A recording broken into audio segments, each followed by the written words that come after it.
So dear viewers, जो मैं lesson आज आपके साथ डिस्कस करने जा रहा हूँ, जिसका थीम और दूसरी चीज़ें मैं देखूंगा इस वीडियो में, that is of flamingo text book for class 12th की जो है वो हम आज देखेंगे। और सबसे पहले जो राइटर का प्रोफाइल है वो देखेंगे। The lesson name is title is deep water, तो written by William Douglas, a writer born in 1898 and died in 1980, was born in Maine, Minnesota. तो उसकी जो बर्थ हुई है वो मिनीसोटा में हुई है। That's the state of USA. After graduating with a bachelor's of arts degree of arts in English and economics, he spent 2 years teaching high school in Yakima. तो उसने जो ग्रेजुएशन की है वो आर्ट्स में की है in English and economics particularly. He spent 2 years teaching high school in Yakima, तो उसने 2 साल बिताई टीचिंग में, टीचिंग फील्ड में in Yakima. Yakima is a city और state in USA. However he got tired of this, but later on he got bored of this job. वो इस चीज़ से बोर हो गया and decided to pursue legal career, और उसने law में, कानून में अपना करियर शुरू किया एज एडवोकेट और as this lawyer. He met Franklin D Roosevelt at Yale. इसी दौरान उसकी जो मुलाकात हुई वो फ्रैंकलिन डी रोजवेल्ट के साथ हुई। Franklin D Roosevelt was one of the presidents of America. तो येल में हुई, येल यूनिवर्सिटी जो बड़ी मशहूर यूनिवर्सिटी है। And became an adviser and friend to the president, and later on became his adviser and friend. उसका जो मुशीर हुआ, उसका दोस्त बन गया। Douglas was the leading advocate of individual rights. जो ह्यूमन राइट्स होते हैं, डोगलस उस चीज़ को बहुत ज़्यादा सपोर्ट करता था। ही वॉज एन एडवोकेट, उसका बड़ा हिमायती था।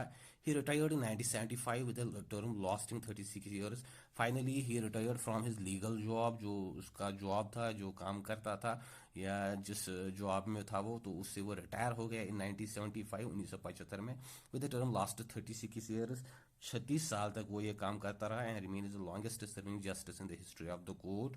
और जो कोर्ट अदालतों की जो हिस्ट्री है उस फील्ड में वो सबसे ज़्यादा जिसकी सर्विस थी वो डॉगलस ही था। The following excerpt is taken from of man and mountains. जो अभी ये एक्सेप्ट है, जो हमारी लेसन है, वो एक्चुअली एक बुक है, डॉगलस ने ही लिखी है, that is of autobiographical in nature of man and mountains. तो उससे इक्तबास ये जो लेसन है, ये जो फ्रैगमेंट है, ये निकाला गया है। It reveals how as a young boy William Douglas nearly drowned in a swimming pool. जो लेसन का सब्जेक्ट मैटर है, जिस पे ये लेसन बेस्ड है, जो इंसिडेंट है, that is how as a young boy Douglas nearly drowned in a swimming pool. कैसे डॉगलस बचपन में एक स्विमिंग पूल में डूबते डूबते बच गया।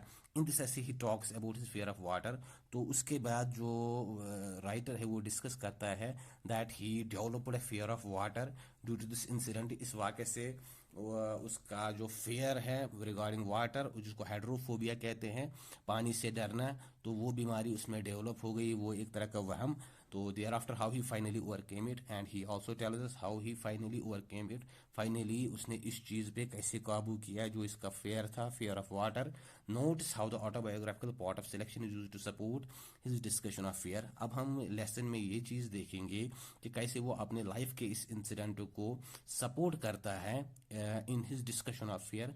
जो किसी चीज़ का वहम होता है या जो किसी चीज़ का फोबिया होता है, कैसे वो इस चीज़ को as a sort of argument in his discussion of fear, जो फेयर पे जो डिस्कशन शायर करता है, कैसे वो अपना जो ये एक्सपीरियंस है, पर्सनल एक्सपीरियंस, कैसे वो इस चीज़ से ऐड करता है या इस चीज़ को इससे सपोर्ट करता है।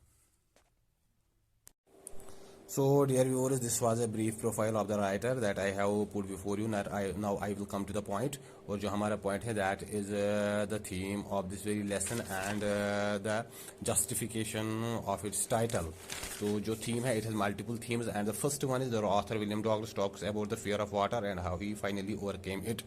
जो author है वो हमें बताता है कि how he overcame this fear, जो इसके अंदर का एक खौफ उसके दिमाग में बैठा हुआ था, how he overcame that, और finally जो पानी से वो डरता था या पानी के करीब जाने से डरता था, तो उसको क्या क्या चीज़ें करनी पड़ी।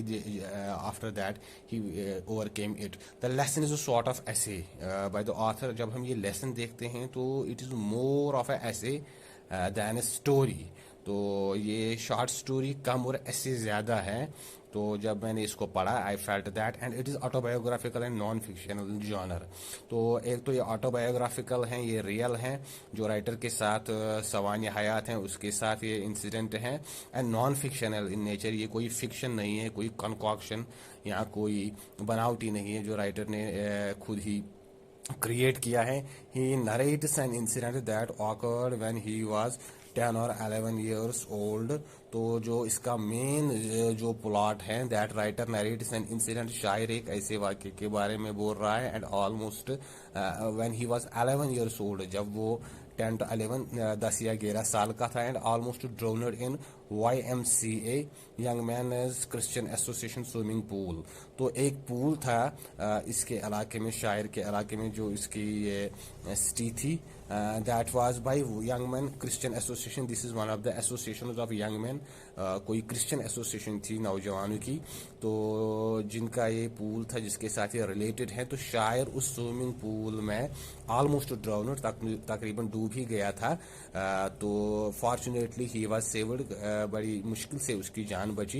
And when he was waiting on the pool, जब वो उस पूल के किनारे नहाने के लिए इंतजार कर रहा था, to take a dip in with other children, ताकि वो दूसरे बच्चों के साथ नहाए, and a young man arrived there and thrown him into the pool. There came a bully, एक बड़ा सा लड़का वहां आ गया, एक नौजवान, and he thrown him into the pool, इसने उसको सीधा उठाया and thrown into the pool, into the deepest side, जो इसका वो साइड था जहां पे पानी ज्यादा डीप था। The result was he got fainted in the water, जो इसका नतीजा हुआ that the writer got fainted in the water but later on saved. लेकिन इसी बंदे ने जिसने उसको पानी में फेंका था, he saved him the writer. This put a sort of long life traumatic effect of this incident on his subconscious mind. तो शायर के दिमाग पे जो उसने डूबते डूबते जो इसकी हालत हो गई थी, जो वो डरा था, जो उस पे एक खौफ तारी हो गया था, this has a long life impact on the writers mind. तो शायर के दिमाग पे इसका एक लॉन्ग लाइफ इम्पैक्ट इफेक्ट, एक ऐसा असर पड़ा जो उसके जहन से नहीं निकल रहा था, एंड ही डेवलप्ड हाइड्रोफोबिया। और उसका नतीजा जो निकला, शायर को हाइड्रोफोबिया हो गया, दैट इज फोबिया और fear of the water, which he was able to conquer, जो इसने बड़ी मुश्किल से, बड़ी प्रैक्टिस या बड़ी कोशिशों काविशों के बाद कन्क्योर किया, अपने इस खौफ पे काबू पाया। How he control and contain this fear that is in his heart, in the inner of his heart, and overcome after several years of sheer determination। तो शायर को इसके लिए बड़ी कोशिश करनी पड़ी, बड़ा डिटरमाइन होना पड़ा, and continues practising of swimming. जब उसने वो काफ़ी टाइम तक ये स्विमिंग प्रैक्टिस की कई जगहों पर, तो at multiple places in multiple swimming pools, तो finally he was able to overcome this fear. तो ये जो थीम था, this was one that how the poet finally overcame his fear. तो कैसे क्या क्या चीज़ें शायर को करनी पड़ी, जो जिससे उसने जो इसका अंदरूनी एक खौफ बैठा हुआ था उसके जहन पे, हाउ ही कंट्रोल दैट और हाउ ही कन्क्योर दैट। तो थीम 2 जो है, deep water deals with the childhood fear of Douglas. जो डीप वाटर लेसन है, deals with childhood fear of Douglas, जो चाइल्डहुड फेयर था डॉगलस का। As we all know that every one of us has childhood fear. Actually this is universal in theme, क्योंकि हम में से हर किसी को बचपन में किसी न किसी चीज़ का एक खौफ रहता है, that we carry in the longer life, जो हम फिर जिंदगी के दूसरे हिस्सों में, जवानी या फिर later on, that continue with hour Later Life, जो हमारी फिर आने वाली ज़िंदगी में भी हमारे साथ कंपनी एक तरह का कंटिन्यू रहता है। ऑफ चाइल्डहुड फियर और सॉर्ट ऑफ नाइटमेयर, एक तरह का नाइटमेयर, एक तरह का खौफ, that we carry from the childhood through the whole life, जो हम बचपन से लेकर सीधा अपनी ज़िंदगी के एंड तक अपने साथ रखते हैं। That means phobia of anything, हम किसी न किसी ऐसी चीज़ से डरते हैं जिसके हम करीब जाने या जिसका जो जिक्र करने से हम डरते हैं। In lesson William Douglas misadventure at YMCA pool developed an aversion of water in him. इस लेसन में जब हम देखते हैं जो विलियम डॉगलस था राइटर का, हिज मिस एडवेंचर, जो उसने गलती की थी एट द YMCA पूल, क्योंकि वो अकेले वहां गया था, डेवलप्ड एन एवर्जन, एक ऐसी नफरत, एक ऐसी जो एवर्जन ऑफ वाटर, पानी के साथ, इन हिम एक ऐसी चीज डेवलप हो गई, and he suffered from hydrophobia. Finally इसका जो नतीजा निकला that he suffered from hydrophobia, वो पानी से बहुत ज्यादा डरने लगा, वो उसके करीब जाने से डरता था। The chapter focuses on the fact that childhood fear must never be treated lightly. और दूसरी चीज जो राइटर हमें कहना चाहता है दैट दिस चाइल्डहुड फियर, जो बचपन में हम किसी चीज से डरते हैं, it should not be treated lightly, इसको इजी नहीं लेना चाहिए, because if they are not tackled, अगर इन चीजों को एट अर्ली एज कंट्रोल नहीं किया गया, टैकल नहीं किया गया, इनका इलाज नहीं किया गया, then they make deep inroads into one psychology, ये हमारे साइकोलॉजी, हमारा जो सबकॉन्शियस माइंड होता है उसमें घर कर जाते हैं, उसमें बैठ जाते हैं। Douglas analyses his fear and finally determines to overcome it.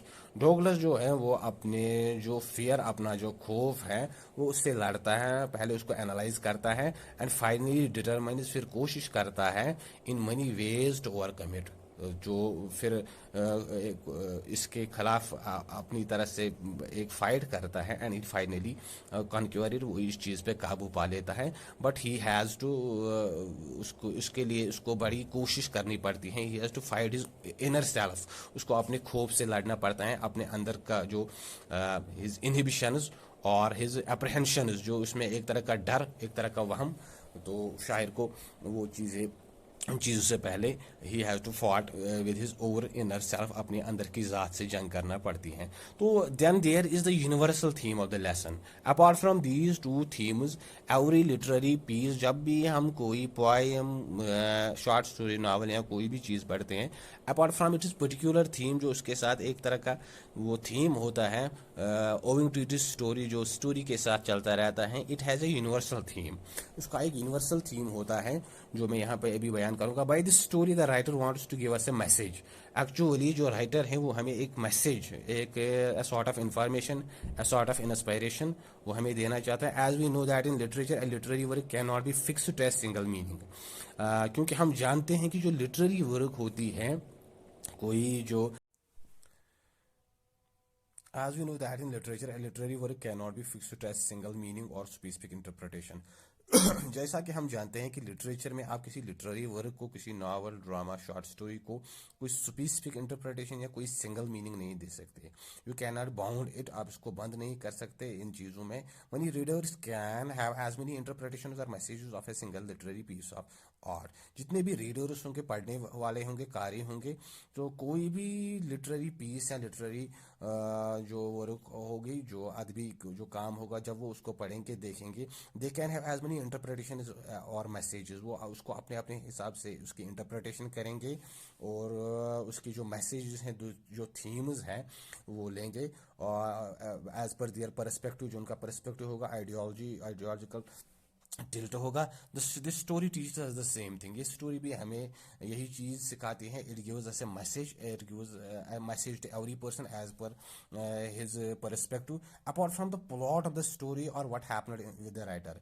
एक तो है जो इसकी प्लॉट है, जो इसकी स्टोरी है, और what happened with the writer, writer के साथ क्या मामला है, राइटर के साथ क्या हो जाता है। It also shows every one us has an involve inherent fear. इससे हमें जो एक चीज़ समझ आ जाती है, that is every one of अस, हम में से हर कोई, has an involve inherent fear, हम किसी, हमारे अंदर कोई खौफ होता है, तो जो हम बताते नहीं, या जिसका हम जिक्र करने से डरते हैं, और फोबिया ऑफ समथिंग, या किसी चीज़ का एक वहम, एक खौफ, जिससे हम दूर रहने की कोशिश करते हैं। With determination and will power we can overcome that dread. मगर हम डिटर्मिनेशन, कोशिश, हौसला, एंड विल पावर, और अगर हमारे अंदर वो जज्बा है, we can overcome that dread, हम उस खौफ व हिरास पे काबू पा सकते हैं। As a result of an unfortunate incident with a bully, जैसा कि हम देखते हैं, because of an unfortunate incident, एक ऐसा वाक़ा हो जाता है विद ए बुली, एक जो बुली, एक जो शायर से एक बड़ा लड़का आ जाता है, एक जो इसके साथ एज बुली पेश आता है। द राइटर है developed an extreme fear of the water. तो शायर को पानी के साथ एक बहुत ज़्यादा एक खौफ व हिरास पैदा हो जाता है, वो उसके एक नज़दीक जाने से भी डरता है। However he decided to face his fear, लेकिन आखिरकार उसको लगता है that he can only overcome his fear if he face his fear. तो अगर वो खाली इस खौफ पे तब काबू पा सकता है if he will face it, अगर वो इसका सामना करे एंड वर्क हार्ड, वो इसके लिए बहुत कोशिश करता है, until he becomes a good swimmer, जब तक कि वो एक अच्छा स्विमर नहीं बन जाता। The message conveyed by this story is that it is not the death but the fear of death. जैसा कि वो एक कहावत है जो इस स्टोरी की जो मैसेज है जो हम इससे समझ जाते हैं, that it is not the death but the fear of death that is that creates terror in our mind. ये जो मौत होता है, मौत से उतना ज़्यादा नहीं डरते जितना मौत के खौफ से डरते हैं, जो हमारे अंदर एक तरह का टेरर क्रिएट करता है। तो in our mind so fear needs to be shaken off, इसलिए हमें जो फेयर हैं, जो खौफ है किसी चीज़ का, तो we need to shake off, हमें उससे झाड़ना चाहिए, उससे आज़ादी हासिल करनी चाहिए।